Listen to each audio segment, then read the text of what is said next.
제가 최욱 선생님께 선물 좀 해드리고 싶은데 뭐가 좋을까요? 명품 선물? 최근에 보니까 프라다 셔츠 입으시더라고요.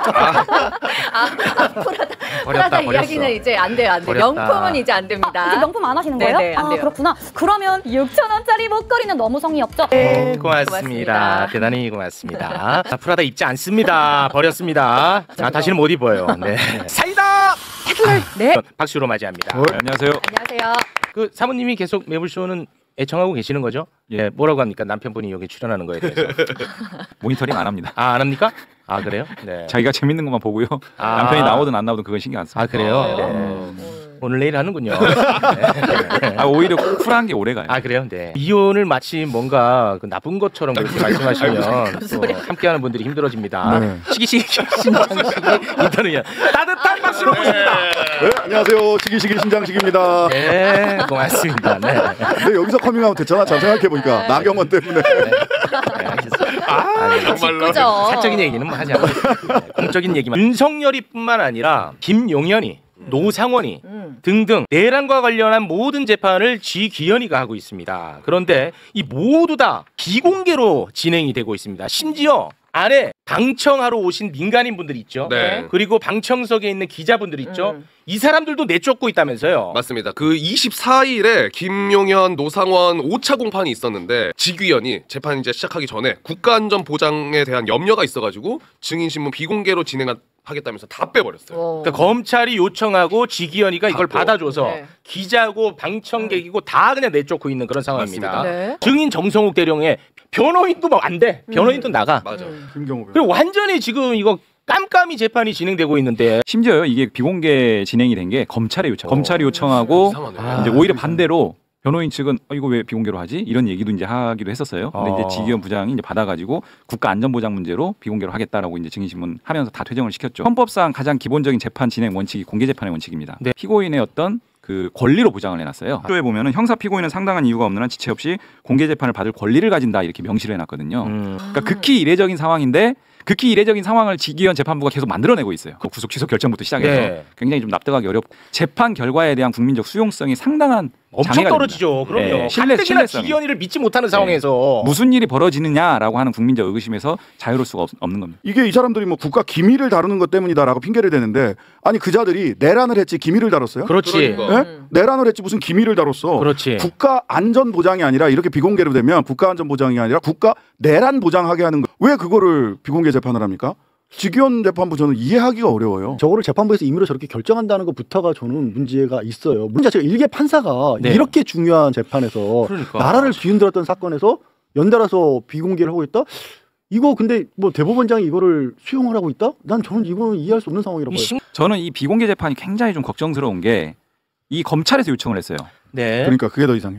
통상적인 검찰의 행태는요. 이런 부분들 피고인을 소위 말해서 뭐 언론 플레이 이런 식으로 생각해서 막 다 공개를 하거든요. 그렇죠. 아니 그 정경심 교수 기소 내용이랑 전혀 관련 없는 내용. 뭐 강남의 빌딩 사고 싶은 게 내 목표다. 이런 것까지도 맞네. 재판정에서 다 뿌립니다. 윤석열 지금 내란 수계 피고인 재판 과정을 잘 보시면 검찰이 이제 물렁물렁하고 이 지기현 재판부의 소송 지휘가 오히려 윤석열이 지금 거꾸로 소송 지휘를 하잖아요. 이런 방식의 증인신문 과정이 이루어지지 않고 있는 장담을 못 하거든요. 지기현이 실명 비판해야 되고요. 지기현이를 그대로 놔두고 있는 조희대 검찰이 비공개로 요청했지 박세현이 심호정이 지금 매우 대단히 심각한 상황이 펼쳐지고 있다. 지금 8만 대장경이에요. 수사받아야 될 게. 그렇습니다. 여기에서 빠르게 구속 수사를 해야 됩니다. 저는 사실 원래 지기현 재판부에서 법정 구속을 해야 돼요.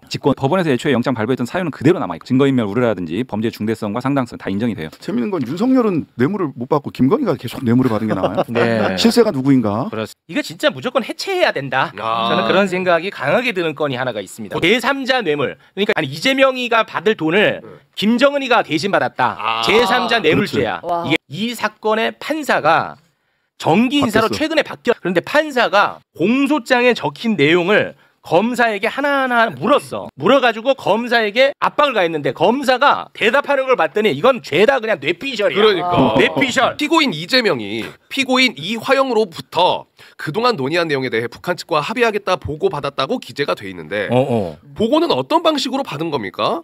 구두로 받은 겁니까? 아니면 서면으로 받은 겁니까? 어떻습니까? 이 부분도 뭐 직접적인 진술이 있는 거는 아니고요. 저희가 여러 정황상 그냥 여러 정황을 통해서 보고 받았을 거라고 평가합니다. 검사가. 근데 이런 게 한두 군데가 아니에요. 네. 판사가 공소장 한 20군데에 대해서 하나하나 물어봅니다. 삼성에는 500만 달러 규모의 스마트팜 지원 사업에 대해서 상관인 조선노동당 통일전선부장 겸 조선아태위원장 김영철 및 조선노동당 위원장 김정은한테 보고했다고 돼 있는데 이 부분은 증거가 있나요? 직접적인 증거는 없습니다요. 네. 또는 유사 사례와 지위 등을 통해 판단했습니다요. 예. 추후 검토의 의견 말할게요. 다 이런 식이었어. 스마트팜 지원 재차 약속, 묘목 및 밀가루 지원 약속과 관련해서 피고인 이재명의 승인 하에라는 표현이 들어가는데 이거 직접적인 증거가 있어요? 그러면서 판사가 상황만 보고 판단한 건가요? 라고도 질문을 합니다. 그러니까 거기에 대해서 아무튼 20군데 답을 제대로 못했어요. 그러자 판사가 참다 못해가지고 한마디를 합니다. 기본적으로 공소 사실은 객관적 사실에 근거를 해야 하고 어떤 행위에 대한 평가를 기재하는 건 적절하지 않다. 사실관계에 맞춰가지고 공소장 요거 다시 정리해서 오세요. 요거. 너무 심해. 근데 이거는 이재명 후보한테 도움되는 내용이잖아. 네. 그렇잖아. 안 나와. 안 나와. 저도 이 기사 여기 와서 안 봤어요. 나온다니까. 보도가 안 돼. 대장동도 다 바뀌고 있어요. 어마어마하게 지금. 대장동 선이었지? 근데 대장동으로 언론에 얼마나 많이 퍼부었습니까? 근데 지금 나오는 얘기는 정영학 회계사가 네. 핵심 피고인이란 말이에요. 근데 최근에 정영학이 검찰의 압력에 의해서 내가 진술을 잘못했다. 맞아요. 그래서 진술을 바로잡는 얘기를 계속하고 있습니다. 네. 엑셀 파일도 고쳤다는 거예요. 그렇습니다. 엑셀 파일 고쳤다는 겁니다. 엑셀 파일. 이거 정말 본질적인 문제거든요. 언론 보도 안 나옵니다. 이재명 후보가 막 무죄로 결론 나는 거에서 끝나면 안 돼. 검찰이 어떤 식으로 장난쳤는지 이걸 나중에 무조건 밝혀야 됩니다. 그 뭐 한 어떤 사람을 직접적으로 해하기 위해서 거짓말로 증거를 조작하게 한 거잖아요. 네. 이거 말도 안 되는 일이거든요. 아니 엑셀 파일을 조작하게 만든 거예요. 말을 하자면 없는 증거를 만든 거잖아. 소름 끼치는 건 아까 처음에 말씀드렸던 여러 정황을 통해서 보고 받았을 거라고 평가합니다. 평가한다. 와. 이게 제일 무서운 거 같아요. 그렇게 해버리면 그냥 맞는 키야. 그러니까요. 맞는 키라고. 그 여기서 우리가 아까 지귀현, 심우정, 조희대 이름 기억하자고 했잖아요. 박세현. 네, 박세현. 네. 여기서도 이름 기억해야 될 사람이 있습니다. 누굽니까? 신진우 부장판사요. 신진우 부장판사가 어떻게 재판을 진행해 왔는가를 봐야 되고요. 그렇습니다. 이화영 사건도 신진우 부장판사가 판결을 했어요. 근데 또 희한한 게 있어요. 경기도 법인카드 유용 사건도 신진우한테 가. 그래요? 이상하게 다 신진우 몰아주기야. 누구야? 어떻게? 컴퓨터로 돌렸는데 다 신진우. 이 대북 송금 사건이라는 것 자체가 시작부터 우스꽝스러운 겁니다. 원래는 변호사비 대납에서 시작한 거 아닙니까? 찾다 안 되니까. 안 되니까 일로 해갖고 결국 김정은까지 간 거 아닙니까? 이 만화잖아 만화. 김정희냐고 이게 말이 다 되냐고. 보고하였다고 돼 있는데 증거가 있나요? 있겠냐? 있겠냐고. 대북 확성기로 물어봐야 돼. 어떻게 해야 돼? 정은 씨. 윤석열의 공직선거법상 허위사실 유포 혐의에 대해서는 뭐 서울중앙지검이 하겠다. 저지른 범죄 사안 중에는 내가 볼 때 제일 약해. 이게 왜 또 중요하냐? 국민의힘 약 400억을 토해내야 돼. 네. 그래서 이게 또 의미가 있는 거야. 가로수길 사무실. 그거 100%예요. 예화랑이었나? 그렇죠. 그것도 400억을 토해내느냐 안 토해내느냐의 문제거든요. 특검으로 가야 됩니다. 그러니까 이 비공개 재판에서 중요 임무 종사자들 비공개 재판에서 이상한 결론 나오면 내란 숙의 윤석열 재판에도 상당한 영향이 있습니다. 당연하죠. 보충적인 방식으로 할 수 있음에도 불구하고 전면적으로 비공개를 이렇게 계속적으로 한다라고 하는 거에 대해서는 우리가 계속적으로 목소리를 내서 맞습니다. 이거 중단시켜야 됩니다. 방광의 용량이 다 됐습니다. 그래요? 네, 그래서 광고를 좀 준비를 해주셔야 되고. 네. 진짜 많이 차 있어요. 왜냐하면 그래서 이게 너무 차 있다 보니까 지기현이를 원 없이 못 때렸어. 아주 짜증나 죽겠어요. 야 사이다 중간 간 건 처음이네요. 중간 건 처음입니다. 네. 그래서 두 분 더 보내드리고 저희 광고를 좀 보고 와서. 방광으로 웃기는 개그맨 사람 봤어요? 지금 정말? 빨리 보내드려야 돼요. 와 지금. 조금만 더 얘기해. 네. 방광으로 웃기는 태용. 야 아니, 놀랍다 정말. 지금 여러분 이따 봐요. 면제 하나 되고 그냥 박사를 냅니다. 진짜 무지막지한 분입니다. 재밌는 셈 예, 있어요. JYP 박진영 교수 박수로 맞아. 어서오세요. 안녕하세요. 부드러운 남자 박진영입니다. 네. 안녕하세요. 먼저 시비 걸지 않으면 절대 먼저 물지 않습니다. 네. 걸리기만 해봐라. 아 진짜예요? 아니 근데 착한 사람이에요. 네. 근데 모든 영상들을 보시면요, 상대가 먼저 도발을 하지 제가 먼저 도발한 적은 절대 없습니다. 그 수위가 어마어마해. 그래서 결국은 그 사람이 도망가든가 그 사람이 자리를 떠나든가 뭐 이렇게 돼야 마무리가 돼. 내가 못 본다 그래. 참을 수 없습니다. 불의를 보면. 아시잖아요. 종편에서 다 잘렸죠. 제가 종편에서 민주당 편을 중에 최초로 잘린 사람인데 1년 반 전부터 윤석열 탄핵해야 된다라고 이야기를 했다가 네. 표 분류에 극좌 패널로 분류가 되더라고요. 이분이 잘린 자리에 최진봉 교수가 들어갑니다. 맞습니다. 맞습니다. 맞습니다. 이분 대통령 직선제가 부활한 이후에 네. 민주당, 국민의힘 진영 모두 포함해가지고 역대 최고 득표율입니다. 역대 최고. 투표율도 아주 높았어요. 정권 교체에 열망을 보여줬어요. 살아나겠습니다. 완전히 새로운 나라, 희망과 열정 넘치는 진짜 대한민국을 만들어서 보답하겠습니다.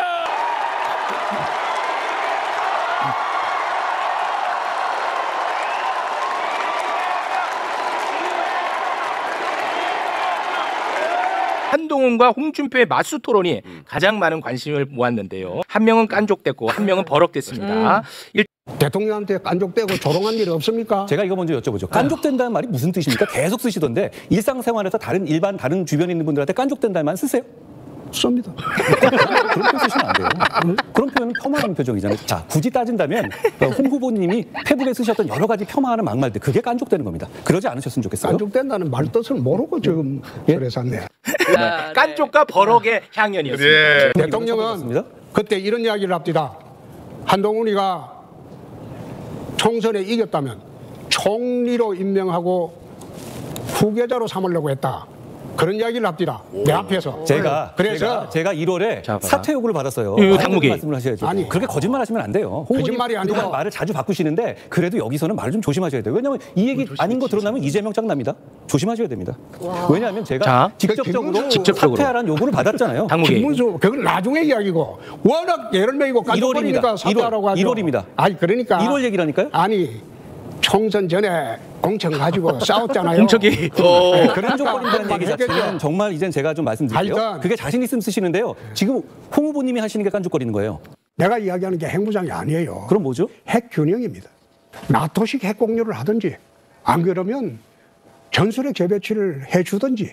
전술핵 배치를 어디에 하신다는 거죠? 어디에 하고 지금 앉아서 거기서 반대 안 하겠습니까? 또 그거 지금 대받아치려고 하는 거 아니에요? 대받아치는 게 아니라 그렇게 하지 말고 핵을 어디다 두겠다는 거예요? 그냥 묻지 말고. 아니죠. 지금 이 상황은 토론으로 묻는 입장입니다. 핵무장 하시겠다면서요. 핵 전술핵을 어디 배치하시겠어요? 영남에 두실 거예요? 호남에 두실 거예요? 모든 걸 됐다고 하시면 안 되죠. 아니 어이가 없어 그래요. 그런 식으로 터집 잡는. 그럼 나토식 핵 배치는 어떻게 하시겠다는 거죠? 구체적인 말씀을 해주세요. 됐어요. 아니 핵분장 그 주도권 토론이니까 매번 이렇게 하시면 이렇게 하시니까 내용이 없으신 거잖아요. 구체적으로 핵을 어디다가 할지 얘기하면서 남북 핵 문제를 20년 공부했어요. 그럼 말씀해 주세요. 내 방송 그만하고 싶네. 그래도 이건 한동훈이 잘 파고 들어가네. 아니 그러니까 홍준표가 졌는데요. 근데 사실은 홍준표 후보 말이 맞아요. 전술핵을 어디 배치하는지 몰라요. 우리나라에 전술핵 있는지 없는지 아세요? 그렇죠. 알 수 없어요. 미군이 가지고 있을 수도 있고 안 가지고 있을 수도 있어요. 몰라요 그거. 홍준표가 뭐 모르는 거야. 20년 동안 공부 안 한 거야. 저처럼 이렇게 이야기하면 현물 ETF 도입해야 한다고 하셨는데 여기에 관해서 어떤 취지에서 이런 말씀하신 건지. 무슨 말? 현물 ETF. 현물 ETF. 디지털 화폐, 가상화폐에 있어서 현물 ETF를 도입해야 된다라고 책에 쓰셨어요. 어떤 취지에서 이런 말씀하시는지 좀 설명해 주십시오. 후보님이 직접 쓰셔서 4월인가요? 3월에 내셨던 책에 있는 내용인지 여쭤보는 거예요. 답해 주십시오. 네 모르고 썼지 이 묻는 거 아닙니까? 그때 잘 모르고 썼어. 그때 잘 모르고 그게 좋게 보여서 멋있어 보여서 모르고 썼다. 좋습니다. 그러면은 계속 반복되고 논의가 왔다 갔다 하면 좀 알고 오셔야 하는 것 아닌가. 그게 국민에 대한 예의 아닌가요? 왜냐하면 공약으로 제시하셨고 본인의 저서에 넣은 내용이기 때문에 말씀드리는 겁니다. 없는 얘기 그냥 제가 장학 퀴즈식으로 말씀드리는 게 아니라 본인 단독 저서에 상세하게 나와 있는 부분이기 때문에 제가 여쭤보는 겁니다. 네. 내가 아까 이 정도는 알아야 하는 거고요. 내가 자세히 몰랐다고 하시니까 난 넘어가. 어떡해. 야 이거 너무한다 진짜. 대야의 3대 강국을 위해서 200조 투자 하겠다고 그렇게 말씀하셨죠? 예. 우리나라 1년 예산이 얼마쯤 되는지 아십니까? 그 말씀이 200조에 관해서 여러 가지 말씀을 하시죠. 우리나라 1년 예산이 얼마쯤 되는지 아십니까? 350조 정도 되는 걸로 알고 있습니다. 600조 넘. 600조 정도 되는 걸로 알고 있습니다. 저렇게 하면 나도. 조국 수호이라는 말은 왜 하셨던 거예요? 조국을 수호해야 한다. 조국도 역시 탈탈 털면 잘못된 것이었다. 그런 말씀을 지난 대선에서 하셨어요. 그건 왜 하신 거예요? 수사 비례 원칙이 어긋난다는 겁니다. 그래도 조국 수호이시네요, 지금도. 조국이가 잘못됐다 치더라도 가족 전체를 도려가는 것은 검찰 수사 관리에 어긋납니다. 야당은 타도의 대상으로 삼고 경멸의 대상으로 삼고 그렇게 하다 보니까 서로 충돌해서 이 꼴이 됐는데 알겠습니다. 그럼 내가 대통령이 되고 아니 저보고 이재명 왜 못 잡아넣냐면서요. 아니, 그럼 그러면서 지금 이런 얘기가 이상한 거 아닌가요? 아니 192명의 야당 정치인들이 있는데 그럼 한동훈 후보나 윤석열 대통령처럼 똑같이 대결 구도로 하면 이 나라 어디로 가요?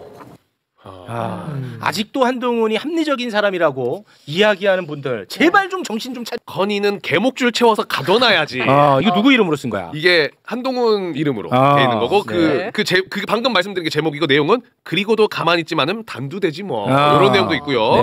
또 한동훈이라는 이름으로 또 하나 있었던 거 제목은 윤석열 이 등신은 마누라 단속도 못해서 쯧쯧. 자기 마누라 지키기에만 혈안인 윤석열 뭐 이런 것들. 네.